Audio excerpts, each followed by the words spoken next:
La ciencia moderna. Yo iba a probar dos doctrinas fundamentales del mero cristianismo: la existencia de Dios y la resurrección de Jesús. Voy con la existencia de Dios. A la luz de los descubrimientos modernos de la física, la astrofísica y demás, podemos seguir afirmando o tan siquiera creyendo que Dios existe. O sea, que hay un ser que está más allá del universo, que creó todo, que gobierna todo. ¿Podemos creer eso a la luz de la ciencia? Bueno, yo voy a dar tres hechos, o voy a exponer tres hechos que son puramente científicos, que demuestran que sí. El primer hecho es el origen del universo. El segundo hecho es el ajuste fino del universo. Y el tercer hecho es el origen de la vida en la Tierra. El origen del universo. ¿Qué nos dice la ciencia moderna? ¿Cómo sabemos que el universo tuvo un origen? Lo sabemos por dos elementos comprobados, o sea, dos hechos. Cuando yo hablo de que en ciencias o en historia algo es un hecho, es que eso no está en discusión. Eso está demostrado, está aceptado. Y uno de esos dos hechos que demuestran científicamente, con la ciencia moderna, que el universo tuvo un origen, es que el universo se expande. O sea, no es que los elementos como planetas o estrellas en el universo se están alejando uno entre sí, es que el mismo espacio está creciendo, se está expandiendo. Y esa expansión sigue y sigue y sigue. Todo eso se ha podido comprobar luego de que Hubble creara su telescopio. Se ha podido comprobar con la radiación de fondo de microondas, descubrimientos científicos que se han hecho en la astronomía. Se ha podido comprobar a través del corrimiento del rojo de los cuerpos celestes. Quiere decir que mientras un cuerpo, a la luz se mide de una forma roja, con un telescopio especial, y mientras más alejado esté, se va viendo como que va corriendo, o sea, como que el color rojo va cambiando de tono, y se está observando que se siguen alejando los cuerpos celestes desde nuestro punto de referencia, que es la Tierra. Entonces, hay confirmaciones científicas de que el universo se expande. Pero ¿cómo eso demuestra que el universo tuvo un origen? Si el universo se está expandiendo, es porque hubo un momento donde comenzó a expandirse. Y eso también se ha demostrado a través de las ecuaciones de Einstein, como la relatividad, el mismo teorema de tres cosmólogos expertos que ninguno son cristianos, como Bohr-Gut y Vilenki. El teorema Bohr-Gut-Vilenki demuestra que todo el universo que se expande en el tiempo, si usted retrocede la película, hay un momento que no se expande, que no hay nada, que no hay universo. Entonces, esto demuestra científicamente que el universo tuvo un origen, que hubo un tiempo donde no existía y comenzó a existir después de ese momento. La segunda confirmación de que el universo tuvo un origen es lo que se conoce como la ley o la segunda ley de la termodinámica. O sea, todo tiende a un desorden, a un caos. Y en estos términos, lo que quiere decir es que la energía útil que el universo necesita y usa para incluso expandirse y nosotros existir, se está agotando. Existe más energía que es inútil, que no funciona, que la energía útil. Entonces usted se pone a pensar ahora, si la energía útil se está agotando, y los científicos no cristianos, no creyentes, hablan de esto como un escenario escatológico. O sea, ellos están claros ya de que el universo al final va a morir por muerte térmica. Va a haber un momento donde todo el universo va a estar muerto, va a estar congelado, no va a haber vida. O sea, esto no es una descripción de Apocalipsis, esto es una descripción científica que usted la puede buscar en cualquier parte en internet. Entonces, la energía útil del universo se está agotando. Imagínense que el universo no tuvo un principio. Si no tuvo un origen, si no tuvo un principio, ha existido por siempre. Y si el universo ha existido por siempre, cabe preguntar cómo es que todavía tiene energía útil.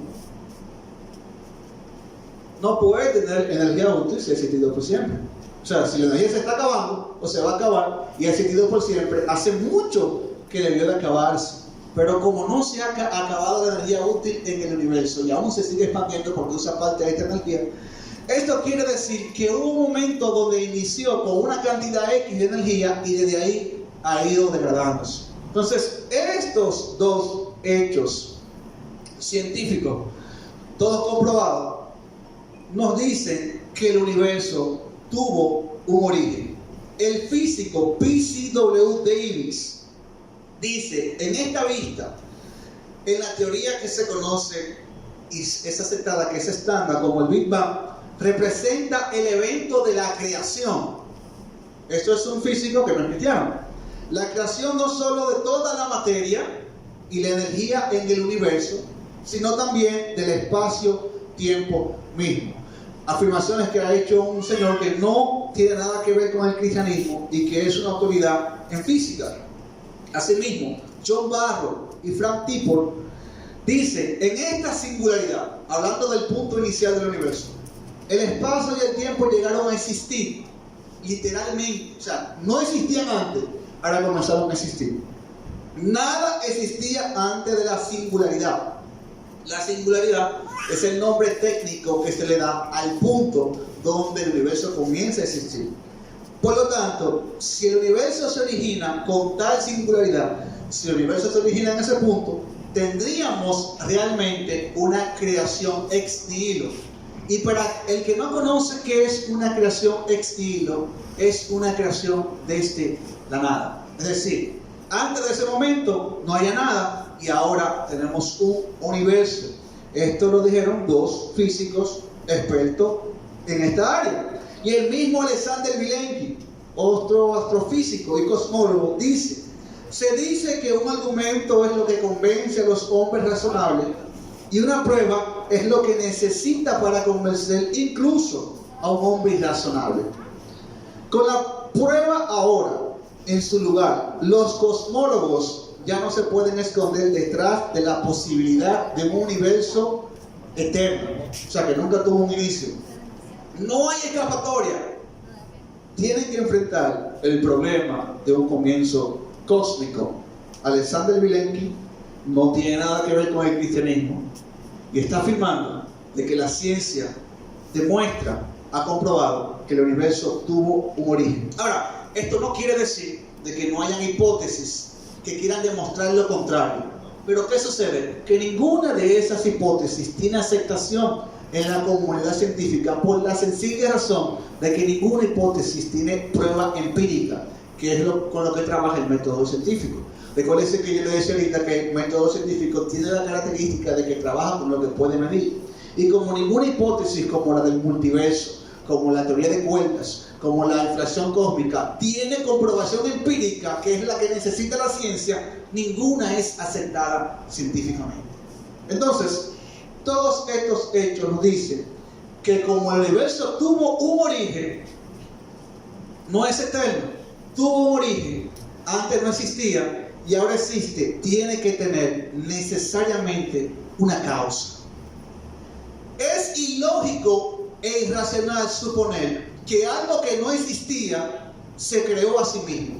Es como decir que antes de yo nacer, yo mismo que no existía, me creé para nacer.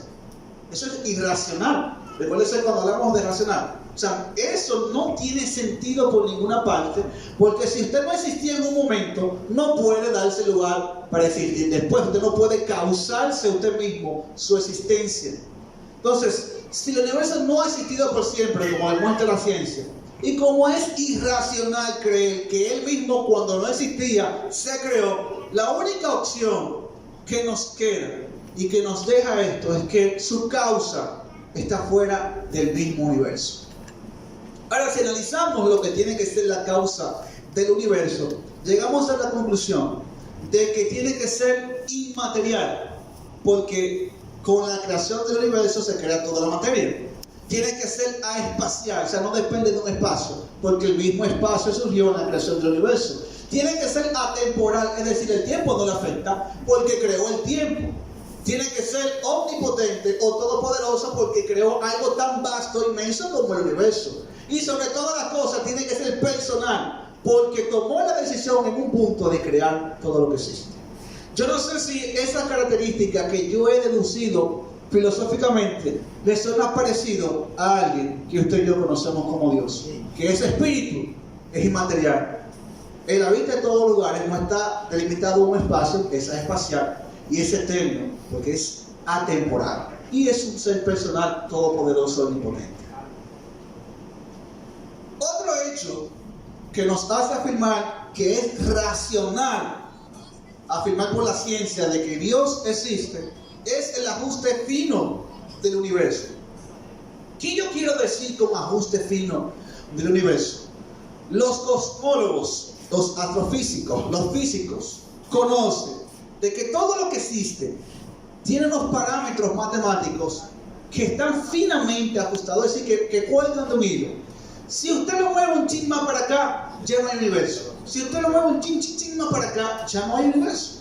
Es como decir, por ejemplo, una constante, la constante de la expansión cosmológica, la constante de la gravedad. Si usted mueve una milésima, un parámetro de eso, ya no hay universo.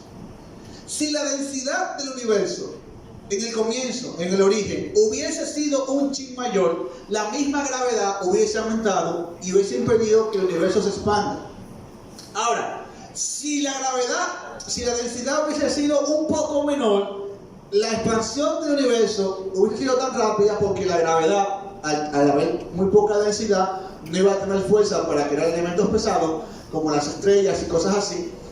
No iba a haber ningún ser viviente ni objeto dentro del universo. Si usted varía solamente un chin, ese parámetro, y hay cientos de parámetros que existen en el universo que están finamente ajustados. Es como que usted, y yo supongo que la mayoría ha tenido experiencia, tal vez los que nacieron del 2010 para adelante, o 2008, digo yo, no han tenido experiencia con esos radios de antes que para uno buscar la emisora tenía que moverlo así y buscar, o sea, que había una emisora que nunca aparecía y había que moverlo de a poquito para que se escuchara. Eso es el ajuste fino. Si usted mueve un parámetro de los que existen en el universo en la actualidad, un chin para cualquier lado, no hay universo.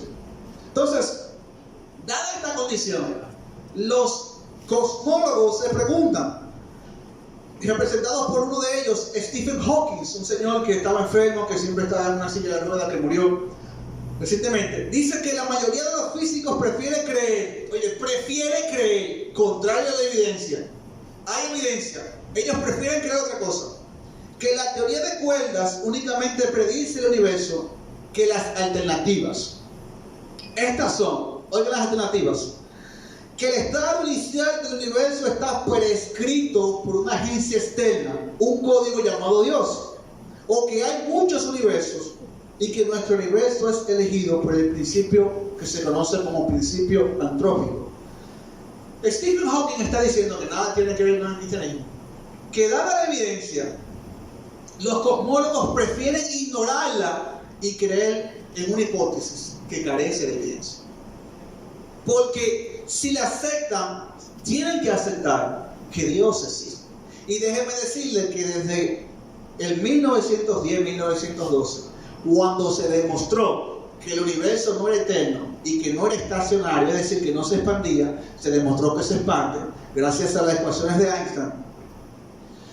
Los científicos han tratado de evitar lo que las ecuaciones de Friedman-Lamar y Einstein han demostrado, que el universo tuvo un origen. ¿Por qué razón? Porque afirmar que el universo tuvo un momento donde fue creado era dar la posibilidad a que Dios existe. Y de ahí en adelante se han inventado muchas hipótesis para tratar de no aceptar esta que tiene verificación real.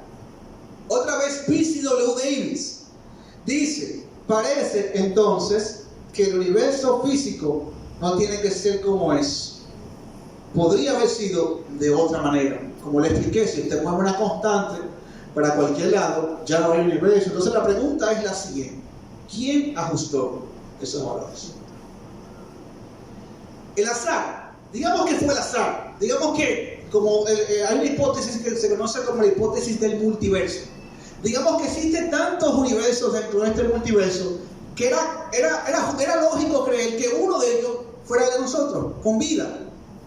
Pero déjenme decirle primero que no hay evidencia empírica de la hipótesis del multiverso. Y segundo, aún el multiverso mismo tiene que ser explicado.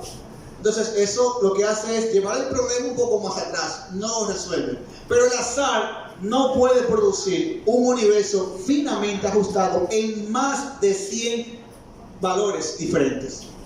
No puede producirlo. Este señor, Roger Penrose, un físico, galardonado con muchos premios a nivel internacional por sus descubrimientos y sus aportaciones a la ciencia, dice que la probabilidad de que un universo como el de nosotros surja por el azar es de 1 por 10 a la 500. Ese número es tan pequeño, o sea, la probabilidad es un 1 seguido de 500.000 ceros. Quien ha estudiado estadística o sabe de la teoría de probabilidades, sabe que esta probabilidad es tan baja que es más probable que una persona de la que juega la lotería se saque el loto todos los días por el resto de su vida a que el universo surja por la sal finamente ajustada. Ahora, vamos a decir que el universo está así finamente ajustado por necesidad propia de su naturaleza, lo que se conoce como el principio antrópico. Esto es tan absurdo porque dice que prácticamente era inevitable que el universo sea como esté. Cuando digo inevitable es sin ninguna causa externa, simplemente de forma natural. Tuvo que salir así. Esto es tan absurdo como decir que nosotros que hemos visto películas sabemos que cuando fusilaban a una persona tenían la costumbre de pararle, por ejemplo, un pollo y un sinnúmero de personas armados lo fusilaban. El principio antrópico es como decir que 50 francotiradores en el momento de ajusticiar a alguien de frente a frente, casi a quemarropa, que los 50 fallaron y él quedó vivo. O sea, él quedó vivo porque tiene quedado vivo. Eso es el principio antrópico. O sea, por necesidad de su propia naturaleza, del hecho quedó vivo. O sea, no hay forma, eso no es una explicación. Eso es ignorar los hechos y dar una salida sin tener que admitir la otra alternativa, que es que una mente inteligente, un ser inteligente, diseñó todo esto para permitir que exista vida y que surja el universo. Y esa mente inteligente, como dijimos con las conclusiones del origen del universo, tiene que estar fuera del universo, tiene que trascender, tiene que ser personal y tiene que ser bastante inteligente para crear un universo como este. Este segundo hecho, el del ajuste fino, nos dice que a la luz de la ciencia moderna podemos afirmar que Dios existe y somos racionales al creer que Él existe. El último punto que nos da la ciencia moderna para afirmar que Dios existe, estoy hablando de hechos, y fíjense que yo preparé todo esto sabiamente para no mencionar a ningún científico creyente. O sea, yo no he mencionado personas creyentes. Stephen Hawking era ateo, no creía en Dios, pero que una cosa es su creencia y otra cosa es lo que la ciencia que él usa lo lleva a concluir. Entonces él mismo admite todas estas cosas, como Percy Davis, como Hegel Penrose, como Milenki. Entonces estamos hablando de lo que dice la ciencia moderna sobre todas estas cosas. Entonces el tercer hecho es el origen de la vida, lo que se conoce como el origen químico o el origen natural de la vida. ¿Qué dice la ciencia moderna? Esto se conoce como, no sé cuántos recordarán en la escuela cuando estudiaron ciencias naturales, yo creo que era en quinto, por ejemplo, cuando yo estudiaba en quinto fue que comenzaron a leer estas cosas, que mi profesora, siendo cristiana, dijo, yo le enseño esto porque esto es parte del currículum, pero yo no creo nada de esto. Así mismo afirmó, y es lo correcto, es la forma correcta de identificarse nosotros como cristianos. Entonces, el origen químico de la vida lo que dice es, la hipótesis, es que había un charquito, lo que se conoce como caldo primordial, que en ese charquito estaban compuestos químicos que de forma natural se juntaron, y eso se fueron juntando con más, crearon una bacteria, se fueron juntando hasta crear el ser humano.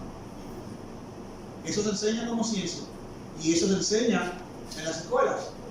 No sé ahora en qué curso lo enseñarán, pero se enseña en las escuelas y en las universidades se enseña. Entonces, a esto que se enseña supuestamente como ciencia, Hubert Joki, no tiene nada que ver con el cristianismo, dice la creencia de que la vida en la tierra surgió espontáneamente de la materia no viva, es decir, lo que no tenía vida dio origen a lo que tiene vida o lo que es vivo.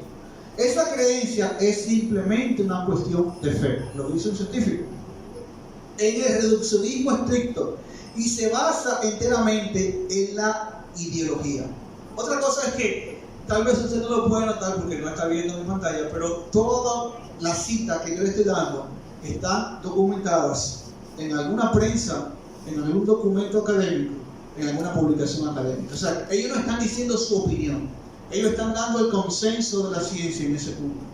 Y Joki dice que esa creencia de que la vida surgió así, de forma natural, y nos trajo a nosotros, es una cuestión de fe.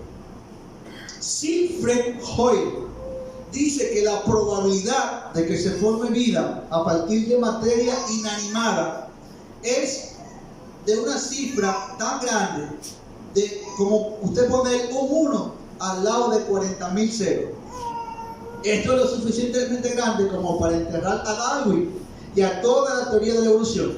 No había sopa primitiva, ni en este planeta, ni en ningún otro. Y si los comienzos de la vida no fueron aleatorios, por lo tanto, deben haber sido producto de inteligencia intencional. ¿Por qué ellos dicen esto? Porque ellos afirman todas estas cosas. Bueno, porque la ciencia se ha encargado de demostrar que hay horizontes naturales. Muy contrario a lo que muchos afirman en documentales sensacionalistas, que por ejemplo usted puede ver en Discovery o en History. Hay buenos documentales, hay otros que son amarillistas y sensacionalistas. Muchos afirman que la ciencia puede demostrar esto. O sea, ya yo dije que la ciencia hay cosas que no puede demostrar y tampoco refutar.